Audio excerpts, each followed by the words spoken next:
जय श्री कृष्ण दोस्तों, स्वागत है आपका हमारे चैनल भक्ति पूजा में। श्री कृष्ण कहते हैं मरे हुए व्यक्ति की ये 3 चीज़ें कभी नहीं लेनी चाहिए। दोस्तों, गरुड़ पुराण के धर्म कांड के प्रेत कल्प में मृत व्यक्ति की ऐसी 3 वस्तुओं का वर्णन किया गया है जिनका उपयोग कभी नहीं करना चाहिए, अन्यथा भयंकर यातनाएं सहन करनी पड़ती है और अनेक प्रकार की हानि होती है। इसलिए प्रत्येक व्यक्ति को इन वस्तुओं के बारे में अवश्य जान लेना चाहिए। श्री कृष्ण ने गरुड़ जी को अत्यंत ज्ञानवर्धक जानकारी दी है। इसे सुनने से आपके भी ज्ञान में वृद्धि होगी। इसलिए आप इस वीडियो को पूरा अवश्य देखें, क्योंकि आधा अधूरा ज्ञान घातक होता है। तो चलिए शुरू करते हैं। दोस्तों, एक बार गरुड़ जी को, जो भगवान विष्णु के वाहन हैं, वह अपने मन में शंका लेकर भगवान श्री कृष्ण के पास द्वारिका में आते हैं। अपने प्रिय वाहन गरुड़ को देखकर भगवान श्री कृष्ण अत्यंत प्रसन्न होते हैं और उनका स्वागत करते हैं और कहते हैं, हे गरुड़, द्वारका में तुम्हारा स्वागत है। तुम्हारे आने से मुझे बड़ी प्रसन्नता हुई है। निसंदेह तुम्हारे आने का कोई विशेष कारण रहा होगा। बताओ, तुम क्यों यहाँ पधारे हो? गरुड़ जी ने भगवान श्री कृष्ण को प्रणाम करते हुए कहते हैं, हे प्रभु, आप तो सर्वज्ञ हैं। आप इस संसार में कुछ भी आपसे छिपा नहीं है। मैं आपके लिए एक शंका लेकर आया हूँ, जिसका समाधान केवल आप ही कर सकते हैं। भगवान श्री कृष्ण हंसते हुए कहते हैं कि हे पक्षीराज, तुम्हारी जो भी शंका हो, निसंकोच होकर मुझसे पूछ लो। तुम्हारी हर शंका और समाधान करना मेरा कर्तव्य है। गरुड़ जी गंभीर स्वर में कहते हैं, हे प्रभु, मेरा प्रश्न यह है कि जब कोई जीव मृत्यु को प्राप्त होता है, तब वह अपने साथ कौन सी वस्तु लेकर जाता है, और मृत्यु के बाद उस प्राणी से जुड़ी कौन कौन सी ऐसी वस्तु हैं जो अन्य लोगों को नहीं इस्तेमाल करनी चाहिए। भगवान श्री कृष्ण ने विचार पूर्वक स्वर में कहा, गरुड़, तुम्हारा प्रश्न अत्यंत महत्वपूर्ण है। इस संसार में जो भी जन्म लेता है, उसकी मृत्यु निश्चित है। मनुष्य इस संसार में खाली हाथ अवश्य आता है, किंतु जब उसकी मृत्यु होती है तो वह अपने साथ 5 चीजें लेकर जाता है। यह भी सत्य है कि जीवित मनुष्य को मरे हुए व्यक्ति की 3 चीजों का प्रयोग कभी नहीं करना चाहिए। तुम्हारे इन दोनों प्रश्नों को उत्तर देने से पूर्व मैं एक ब्राह्मण और 5 प्रेतों की कथा सुनाता हूँ, जिससे तुम्हारे सभी प्रश्नों का समाधान हो जाएगा। इस कथा को ध्यान से सुनो, क्योंकि इसके माध्यम से मानव जीवन के गूढ़ रहस्य को समझा जा सकता है। इस कथा को श्रवण करने पर मनुष्य के कोटि कोटि पाप नष्ट हो जाते हैं। इसलिए इस कथा को तुम ध्यानपूर्वक सुनना। गरुड़ जी ने श्रद्धा से कहा, हे प्रभु, मैं ध्यानपूर्वक आपकी कथा सुनने के लिए तैयार हूँ। कृपया मुझे वह पवित्र कथा सुनाइए। पर भगवान श्री कृष्ण ने गरुड़ जी को वह कथा सुनाते हुए कहते हैं, हे गरुड़, एक समय की बात है, मध्य देश में देव शर्मा नाम का एक गरीब ब्राह्मण रहता था। वह अत्यंत गुणवान और शास्त्रों में पारंगत था। उसने वेद और शास्त्रों का बड़ी गहराई से अध्ययन किया हुआ था, किंतु वह अपने ज्ञान का कभी दुरुपयोग नहीं करता था। उसने कभी अपने ज्ञान का उपयोग धन कमाने के लिए नहीं किया। अत्यंत गरीब होकर भी वह भिक्षा मांगकर ही अपना गुजारा चलाता था। फिर एक दिन एक ब्राह्मण वन में तपस्या करने के लिए गए। जाने का विचार करता है। वह ईश्वर का ध्यान करने के उद्देश्य से वन में विचरण करने लगा। ब्राह्मण जी वन में प्रवेश करते हैं। उसका नाम विपिन वन था। यह वन अत्यंत भयानक और डरावना था, जिसके बारे में दूर दूर तक लोग चर्चा किया करते थे। इस वन में प्रवेश करने की हिम्मत बहुत कम लोग कर पाते थे, क्योंकि वहाँ का वातावरण भय से भरपूर था। विपिन वन में ऊंचे ऊंचे पेड़ थे, जिनकी शाखाएं इतनी घनी थी कि सूर्य की किरणें भी नीचे तक नहीं पहुंच पाती थी। इनमें से कुछ पेड़ प्राचीन काल से खड़े हुए थे, जिनकी विशाल जड़ें जमीन से बाहर निकलकर हर दिशा में फैली हुई थी। वहां वट वृक्ष और अश्वनी जैसे वृक्षों की भरमार थी, जो अपने नीचे किसी को भी दबा सकते थे। इस भयंकर वन में मांडव और शमी जैसे पेड़ भी थे, जिनके पास से गुजरते हुए लोगों के रोंगटे खड़े हो जाते थे। इन वृक्षों की शाखाएं मोटी, चौड़ी और विकृत थी और उन पर अक्सर अजीब से जीव लटके रहते थे। वहां उन्होंने उगने वाले पौधे भी डरावने थे। विषकन्या और मंजिष्ठा जैसे जहरीले बेलों ने पूरे वन को अपने शिकंजे में लिया हुआ था। जंगल में हर तरफ कटीली झाड़ियां उगी हुई थी जो घुसने वालों को चोट पहुंचाने के लिए तैयार रहती थी। इस वन में विचरण करने वाले पक्षी भी साधारण नहीं थे। यहाँ काले पंखों वाले उल्लू दिन में विचरण करते थे जिनकी भयानक आवाजें हवा में गूंजती थी। जंगली भेड़िए अपने शिकार की तलाश में हमेशा घूमते रहते थे और उनकी आंखें अंधकार में चमकती थी। काले धब्बों वाले तोंदुए और हिंसक भालू भी यहाँ आम दो पक्षी शकुनी नामक गिद्ध और मैना पेड़ों पर बैठे दूर से आए लोगों को आतंकित करते थे। विपिन वन का सारा वातावरण ही अत्यंत रहस्यमय और डरावना था, जहाँ हर कदम मृत्यु का भय लगा रहता था। मृत्यु का भय अंदर आता रहता था और चलते चलते वह अत्यंत प्राचीन वृक्ष के पास पहुंच जाता है। वह देखता है कि उस वृक्ष के नीचे 5 बड़े पिशाच खड़े हुए हैं। वे सभी पिशाच उस जंगल से गुजरने वाले मनुष्यों को भक्षण करते थे। कोई भी मनुष्य उस मार्ग से जाता तो वे उसे पकड़कर खा लिया करते थे। पिशाच होने के कारण उनके अंदर धर्म और कोई अंश नहीं था। वे अत्यंत पापी और दुराचारी थे। वह किसी पर भी दया नहीं करते थे। जब वह ब्राह्मण उस वृक्ष के पास आता है तो पिशाच एक दूसरे से कहने लगते हैं, अरे वह देखो भाई, हमारे लिए आज ताजा ताजा भोजन आ रहा है। सबसे पहले मैं ही इस ब्राह्मण को खाऊंगा। इसका मांस तो कितना स्वादिष्ट होगा।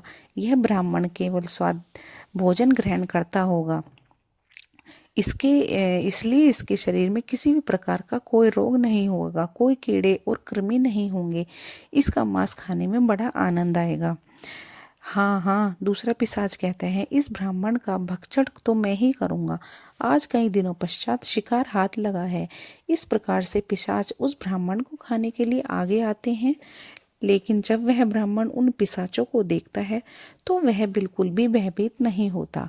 वह ब्राह्मण भगवान विष्णु का परम भक्त था और वह हर समय श्री हरि का नाम जपता रहता था, इसलिए उसे किसी से भी कोई भय नहीं लगता था।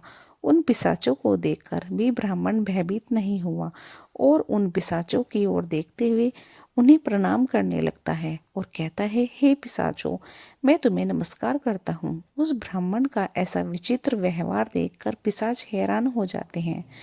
विष्णु भक्त ब्राह्मण के सानिध्य से उनके अंदर से हिंसा का भाव नष्ट हो जाता है और वह आश्चर्यचकित होकर उस ब्राह्मण की ओर देखने लगते हैं और उस ब्राह्मण से कहने लगते हैं कि हे महात्मा, आप कौन हैं और आप इस वन में अकेले क्यों भटक रहे हैं? हम पिशाचों को देखकर भी आपको जरा सा भी भय नहीं लगा? बड़े बड़े शूरवीर योद्धा भी हम पिशाचों को देखकर थर थर कांपने लगते हैं, हमें देखकर डरकर भागने लगते हैं, किंतु आपके मन में किसी प्रकार का भय दिखाई नहीं पड़ रहा है।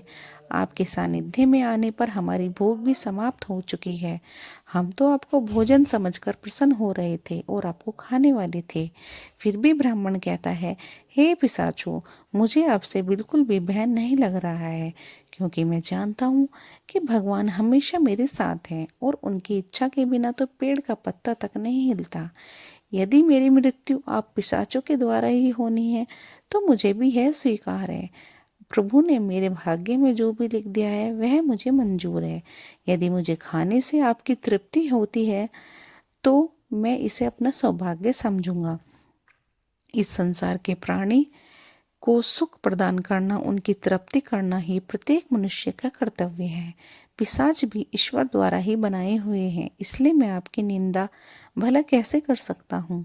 ब्राह्मण के ऐसे वचन सुनकर वे सभी पिशाच आश्चर्यचकित हो गई और उस ब्राह्मण से कहने लगी, हे ब्राह्मण देवता, आपके वचन अत्यंत सुंदर हैं, जिन्हें सुनकर हमारी तृप्ति हुई है। हम आपका भक्षण नहीं करेंगे। कृपया हमें यह बताइए कि आप कौन हैं, आप किस कारण से इस वन में भटक रहे हैं? वह ब्राह्मण कहता है, हे पिशाच, मेरा नाम देव शर्मा है और मैं प्रभु की भक्ति करने के लिए इस वन में उचित स्थान खोज रहा था, किंतु आपको देखकर लगता है कि आप बहुत कष्ट में हैं। मुझे बताइए कि किस कारण से आपको पिशाच बनना पड़ा। यदि मैं आपकी कोई सहायता कर सकता हूँ तो आप अवश्य कहें। मैं अपने सामर्थ्य के अनुसार आपकी जो हो सकेगी आपकी मदद करूँगा। ब्राह्मण की बातें सुनकर सभी पिशाच सुन्न हो जाते हैं और कहने लगते हैं, श्रेष्ठ, आपको बार बार प्रणाम है। हम सभी पिशाच हमारे पाप कर्मों के कारण ही बने हैं। हमने हमारे पितरों का अपमान किया है, इसी कारण से हमें यह पिशाच योनि प्राप्त हुई है। न जाने कब हमें इस पिशाच के शरीर से छुटकारा मिलेगा। हमने मनुष्य रहते हुए भी बहुत पाप किए थे और पिशाच बनकर तो हमने अनगिनत पाप किए हैं। कितने ही निर्दोष मनुष्यों को और प्राणियों को हमने मारकर खाया है। इसलिए हमें ऐसा लगता है कि हमें कभी पिशाच योनि से मुक्ति नहीं मिलेगी। फिर ब्राह्मण कहता है, हे पिशाच, मैं आपकी व्यथा को समझता हूँ। कृपया आप मुझे बताइए कि मैं किस प्रकार से आपको मुक्ति दिला सकता हूँ। मैं मध्य देश में रहने वाला हूँ, देव शर्मा ब्राह्मण हूँ। मैंने अनेक तप, व्रत और उपवास किए हैं। इसलिए आपकी मुक्ति के लिए भी कोई व्रत उपवास हो तो मुझे बताइए, वह मैं अवश्य करने का प्रयास करूँगा। ब्राह्मण की बात सुनकर उन पिशाचों को समझ में आ जाता है वह ब्राह्मण उनका ही यह ब्राह्मण तो उनका ही पुत्र है। वह पिशाच उस ब्राह्मण के दादा परदादा हैं जो पाप करने के कारण पिशाच बने हुए हैं। श्री कृष्ण कहते हैं, हे गरुड़, इस प्रकार से उन पिशाचों को यह ज्ञात हो जाता है कि वह ब्राह्मण उनका ही वंशज है। फिर वह सभी पिशाच अपने अपने पाप कर्मों के विषय में बताने लगते हैं। पहले पिशाच, जिसका नाम उच्चिठ था, वह आगे बढ़ा। उसका शरीर मांस और खून से सना हुआ था और उसकी आंखें धर्म की अग्नि जल रही थी। उसके कांपते हुए ब्राह्मण से कहा, मेरा नाम उचित इसलिए पड़ा क्योंकि मैं हमेशा दूसरों का बचा हुआ और झूठन खाया करता था। मैं पिछले जन्म में बृहस्पति था और तुम्हारा 5 पीढ़ी पहले का पूर्वज था। एक समय में मैं बहुत विद्वान और आदरणीय ब्राह्मण था। मैंने यज्ञ और अनुष्ठान किए, लेकिन धीरे धीरे मेरी लालसा बढ़ गई। मुझे लोगों द्वारा छोड़ा हुआ भोजन खाने की आदत पड़ गई। दूसरों के झूठे भोजन में मुझे स्वाद आने लगा। मैंने यह जानने के बावजूद भी कि यह अधर्म है, झूठे भोजन का आदान प्रदान शुरू कर दिया। एक दिन जब मैं अपने पवित्र यज्ञ के बाद बचा हुआ भोजन खा रहा था, इस भोजन से मेरे शरीर में विष का निर्माण हुआ और उसी क्षण मेरी मृत्यु हो गई। अब मैं पिशाच बनकर उच्चिष्ट भोजन करता हूँ और यही मेरा श्राप है। दूसरा पिशाच, जिसका नाम नग्न अंग था, वह आगे आया और उसका पूरा शरीर निर्वस्त्र था और उसकी हड्डियां दिख रही थी। उसने ब्राह्मण की ओर देखा और कहा, मेरा नाम नग्न अग्न इसलिए पड़ा क्योंकि मैं हमेशा निर्वस्त्र रहकर स्नान करता था। पूर्व जन्म में मेरा नाम शरद चंद्र था और मैं तुम्हारा 6ठी पीढ़ी का पूर्वज था। मैं एक ब्राह्मण कुल में जन्मा था और मेरे पास अज्ञान और तप की शक्ति थी, लेकिन मैं अपने शरीर का घमंड करने लगा। मुझे स्नान करते समय निर्वस्त्र रहने में आनंद आता था और मैंने समाज के नियमों का अपमान किया। मैं इसे स्वाभाविक मानता था, परंतु यह धर्म था। एक दिन जब मैं नगर के तालाब में निर्वस्त्र होकर स्नान कर रहा था, तब जल देवता ने मुझे श्राप दिया कि मैं अपने घमंड के कारण पिशाच योनि को प्राप्त होऊंगा। मेरी मृत्यु भी उसी तालाब में डूबने से हुई थी। अब मैं पिशाच हूँ और मेरा शरीर हमेशा निर्वस्त्र रहेगा। जैसे मैंने अपने ब्राह्मण धर्म का अपमान किया था, तीसरा पिशाच, जिसका नाम शव वस्त्र था, उसके शरीर पर मृत लोगों के फटे हुए कपड़े लिपटे हुए थे। उसकी आवाज में दर्द था। उसने कहा, मैं इस योनि में इसलिए हूँ क्योंकि मैंने हमेशा मृत व्यक्तियों के कपड़े चुराए। पिछले जन्म में मेरा नाम अच्युतानंद था। मैं तुम्हारे पूर्वजों में से था और एक आदरणीय ब्राह्मण कुल से संबंध रखता था, लेकिन मेरे मन में लोभ बढ़ गया था। मैंने शमशान भूमि पर जाकर मृतकों के वस्त्र चुराता और उन्हें बेचता था। मरे हुए लोगों के वस्त्र पहनकर मुझे सुख की अनुभूति होती थी। मेरे इस धर्म को देखकर देवताओं ने मुझे श्राप दिया कि मेरी मृत्यु भी शमशान में होगी और मैं पिशाच बनकर हमेशा शवों के वस्त्र पहन लूंगा। मेरी मृत्यु उसी शमशान में हुई जहाँ एक भयंकर पिशाच ने मुझे मार दिया। अब मुझे मृतकों के वस्त्र पहनने का श्राप मिला है। चौथा पिशाच, अब जिसका नाम अशोक था, उसकी उपस्थिति इतनी गंदी और बदबूदार थी कि ब्राह्मण को सांस लेना कठिन हो गया। अशोक ने कहा, मेरा नाम अशोक इसलिए पड़ा क्योंकि मैंने अपने हमेशा अपवित्र और गंदी चीजों को खुद में लिप्त किया है। मेरे पिछले जन्म में नाम धर्मराज था। मैं तुम्हारा पूर्वज था। मेरे जीवन में शुद्धता का कोई स्थान नहीं था। ब्राह्मण होते हुए भी मैंने अपवित्रता में जीवन बिताया। मैंने कभी अपने तन और मन की शुद्धता का ध्यान नहीं रखा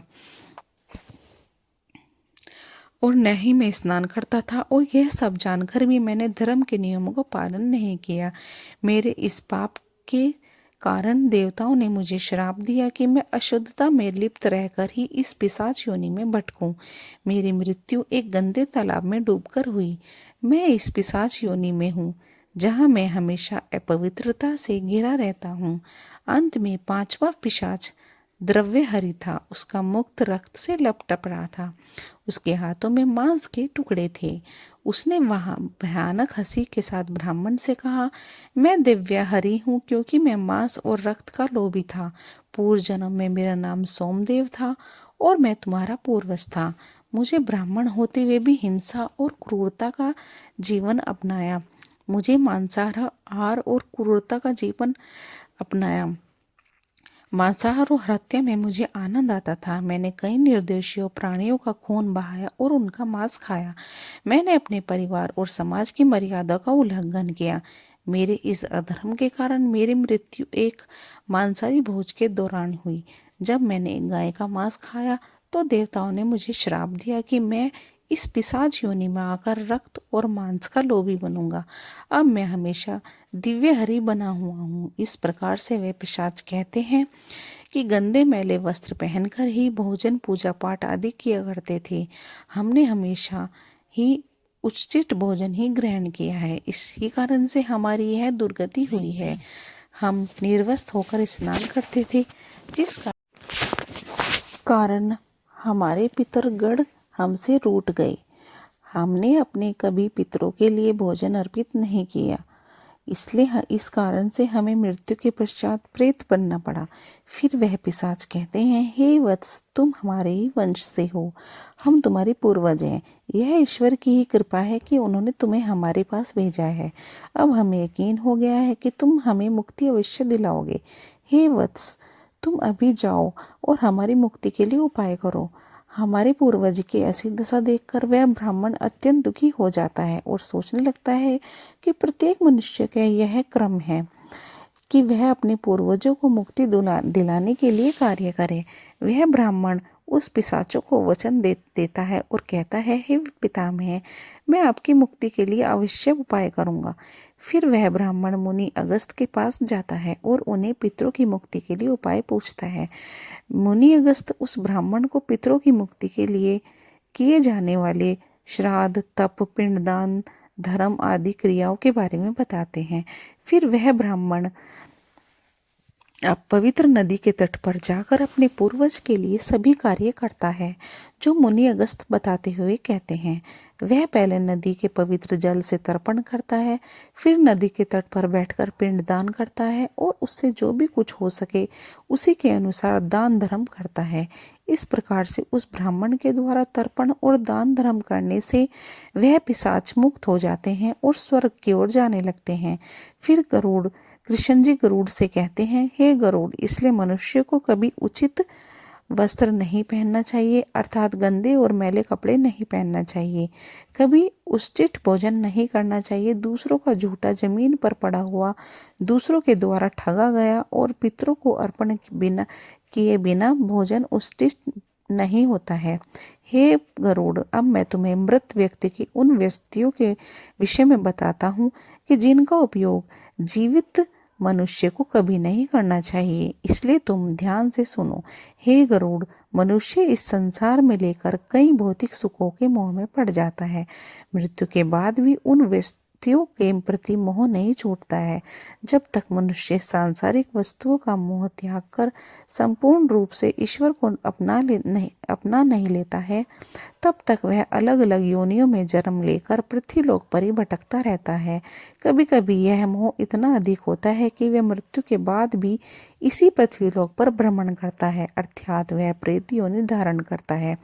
यदि किसी मनुष्य की अकाल मृत्यु हो जाती है तो वह भी प्रेत योनि में चला जाता है और प्रेत बनकर वह अपने ही परिवार के लोगों को दुख देने लगता है।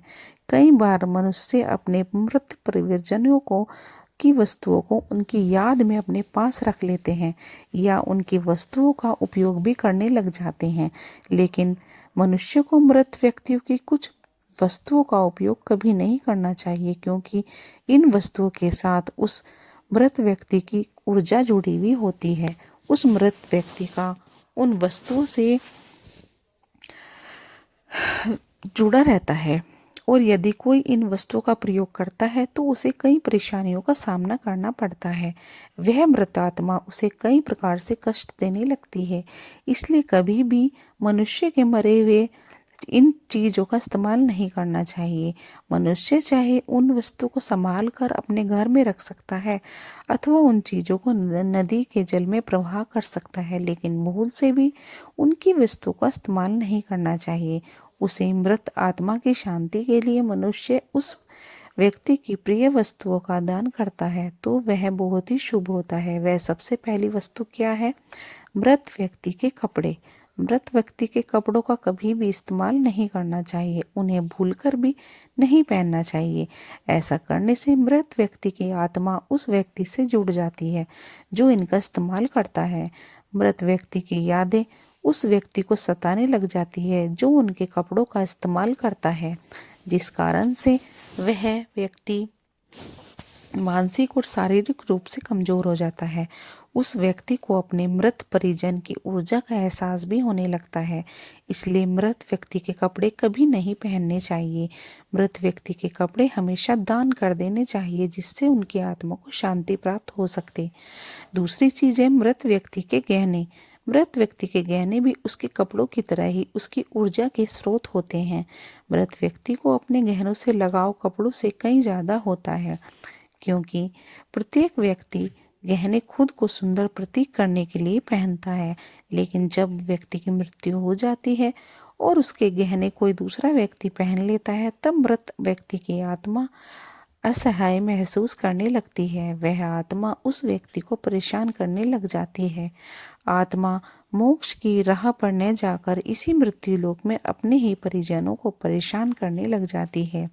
इसलिए मृत व्यक्ति के गहनों का कभी भी इस्तेमाल नहीं करना चाहिए। मृत व्यक्ति की मृत्यु के बाद उसके गहनों को गलाकर अन्य आभूषण करवा लेने चाहिए, अन्यथा उन्हें मंदिर में दान कर देना चाहिए। तीसरी वस्तु है मृत व्यक्ति की माला। जीवित रहते हुए इंसान अपनी माला से मंत्रों का जाप करता है। उसके गले की माला ही उसके जीवन भर के पुण्य की कुंजी होती है। मृत्यु के बाद व्यक्ति की माला को कभी जीवित मनुष्यों को धारण नहीं करना चाहिए। उसकी माला को पवित्र नदी के जल में प्रवाह कर देना चाहिए। पवित्र नदी उस मृत व्यक्ति के सभी पाप पुण्य को बहाकर स्वर्ग में ले जाती है। श्री कृष्ण कहते हैं, हे गरुड़, मृत्यु के बाद मनुष्य अपने साथ केवल अपने पाप और पुण्य लेकर जाता है और सभी भौतिक वस्तुओं को यहीं छोड़ देता है। इसलिए उसे कभी उन वस्तुओं के प्रति मोह नहीं करना चाहिए। श्री कृष्ण कहते हैं कि हे गरुड़, मृत्यु के बाद आत्मा के साथ कुछ ऐसी चीजें होती हैं जो अगले जन्म में भी साथ जाती हैं। यह चीज आत्मा के क्रम और इच्छाओं से जुड़ी होती है। अब मैं तुम्हें उन 5 बातों के बारे में विस्तार से बताऊंगा। भगवान श्री कृष्ण कहते हैं, कामना वह पहली चीज है जो आत्मा के साथ मृत्यु के बाद भी रहती है। मनुष्य की कामनाएं उसे नया शरीर धारण करने के लिए प्रेरित करती हैं। कामना एक ऐसी शक्ति है जो आत्मा को लगातार नए शरीर की खोज में लगाए रखती है। जब एक व्यक्ति की मृत्यु होती है तो उसकी इच्छाएं उसके साथ चली जाती हैं। यह इच्छाएं उसके नए जन्म में पुनः कार्य करती हैं। कामना को एक प्रकार की चंचल ऊर्जा माना जाता है जो आत्मा को सांसारिक जीवन के चक्र में बांधे रखती है। अगर मनुष्य अपनी सभी इच्छाओं को त्याग देता है तो उसे मोक्ष की प्राप्ति हो सकती है। इसलिए कहा गया है कि मृत्यु के समय अपनी सभी इच्छाओं का त्याग करना अत्यंत महत्वपूर्ण है। जो लोग मृत्यु के समय अपनी इच्छाओं को साथ लेकर जाते हैं उन्हें पुनः जन्म लेना पड़ता है, क्योंकि उनकी कामनाएं उन्हें अगले जीवन के लिए प्रेरित करती है। श्री कृष्ण कहते हैं, वासना कामना का ही एक उन्नत रूप है। वासना वह है जो मनुष्य को इंद्रियों को सुख और भोग की ओर आकर्षित करती है। यह एक ऐसी लालसा है जिसका कोई अंत नहीं है। मनुष्य के समय मृत्यु के समय भी अधिकांश लोग वासना से मुक्त नहीं हो पाती। यह वासना सांसारिक वस्तुओं, धन, परिवार और भोगों के प्रति आकर्षण को बढ़ाती है। वासना इतनी शक्तिशाली होती है कि यह मृत्यु के बाद भी आत्मा के साथ जुड़ी होती है। वासना का उदाहरण विष्णु पुराण में राजा भरत की कथा में मिलता है। राजा भरत ने एक हिरण के बच्चे से अत्यधिक प्रेम किया और उनकी वासना इस बच्चे के प्रति इतनी प्रबल थी कि मृत्यु के समय भी वे इस हिरण के बारे में सोचते रहे। परिणाम स्वरूप उन्हें अगले जन्म में हिरण की योनि प्राप्त हुई। यह दिखाता है कि वासना आत्मा को बंधनों में बांधे रखती है। मन की शांति और ज्ञान से ही वासना से मुक्ति मिल सकती है। श्री कृष्ण आगे कहते हैं कि कर्म की सबसे महत्वपूर्ण धरोहर है जो उसके साथ मृत्यु के बाद भी जाती है। मनुष्य जीवन में जो कार्य करता है, अच्छे या बुरे, उसके अगले जन्म में फल देते हैं। मनुष्य के समय आत्मा द्वारा किए गए सारे कर्मों का लेखा जोखा होता है। अगर किसी व्यक्ति ने अच्छे कर्म किए हैं तो उसे परलोक में सुख और शांति मिलती है और अगले जन्म में भी उसे समृद्धि प्राप्त होती है। वहीं अगर उसने बुरे कर्म किए हैं तो उसे नरक या दुखदायी जीवन की प्राप्ति होती है। यही कारण है कि हमारे धर्म शास्त्रों में काम को अत्यधिक महत्व दिया गया है। कर्म की गति इतनी अद्भुत होती है कि वह 7 जन्मों तक आत्मा का पीछा करती है। इसलिए मनुष्य को सदैव पुण्य कर्म करने का प्रयास करना चाहिए। भगवान श्री कृष्ण चौथी चीज के रूप में कर्ज का उल्लेख करते हैं। वे कहते हैं, कर्ज एक ऐसी वस्तु है जो मृत्यु के बाद भी आत्मा का पीछा करती है। यदि कोई व्यक्ति जीवन में किसी से कर्ज लेता है और उसे चुकाए बिना मर जाता है तो वह कर्जा अगले जन्म में भी उसके साथ रहता है। कर्ज आत्मा एक प्रकार का बंधन है जो जब तक यह चुकाया नहीं जाता आत्मा इससे मुक्त नहीं हो सकती। मृत्यु के बाद उस आत्मा को परलोक में कर्ज चुकाने के लिए दंड किया जाता है। पुनर्जन्म में कर्ज के कारण व्यक्ति को शारीरिक मानसिक कष्ट झेलना पड़ता है। इसलिए धर्मशास्त्रों में कहा गया है कि जीवन में लिए गए सभी ऋण को चुकाकर ही मृत्यु की ओर बढ़ना चाहिए, ताकि आत्मा अगले जन्म में इस बोझ से मुक्त हो सके। अंत में भगवान श्री कृष्ण गरुड़ जी को भक्ति का महत्व बताते हैं। वे कहते हैं कि भक्ति वह पवित्र मार्ग है जो आत्मा को ईश्वर से जोड़ता है। जो व्यक्ति सच्चे मन से भगवान की आराधना करता है उसकी आत्मा मृत्यु के बाद भी उसकी भक्ति का फल प्राप्त करती है। भक्ति ही वह शक्ति है जो आत्मा को जन्म मरण के चक्र से मुक्त कर सकती है और उसे मोक्ष की प्राप्ति दिला सकती है। भक्ति से भरा हृदय मनुष्य मृत्यु के बाद भी ईश्वर के समीप रहता है। यही कारण है कि भक्ति को जीवन का सबसे पवित्र साधन माना गया है। इस प्रकार श्री कृष्ण भगवान ने गरुड़ जी को बताया कि आत्मा के साथ मनुष्य के बाद कामना, वासना, कमे, कर्ज, पुण्य और भक्ति रहती है। यह चीज आत्मा को जीवन के चक्र में बांधे रखती है और मोक्ष की ओर ले जाती है। तो दोस्तों, इस प्रकार से श्री कृष्ण ने गरुड़ जी को अत्यंत महत्वपूर्ण ज्ञान दिया है। उम्मीद है कि आपको यह जानकारी अच्छी लगी होगी। जय श्री कृष्ण। दोस्तों, आपको ये जानकारी कैसी लगी है कमेंट करके ज़रूर बताना। वीडियो पसंद आया हो तो लाइक करना और ऐसी ही और भी बहुत सारी कहानियों को सुनने के लिए चैनल को सब्सक्राइब जरूर करना। मिलते हैं अगली वीडियो में। जय श्री कृष्णा।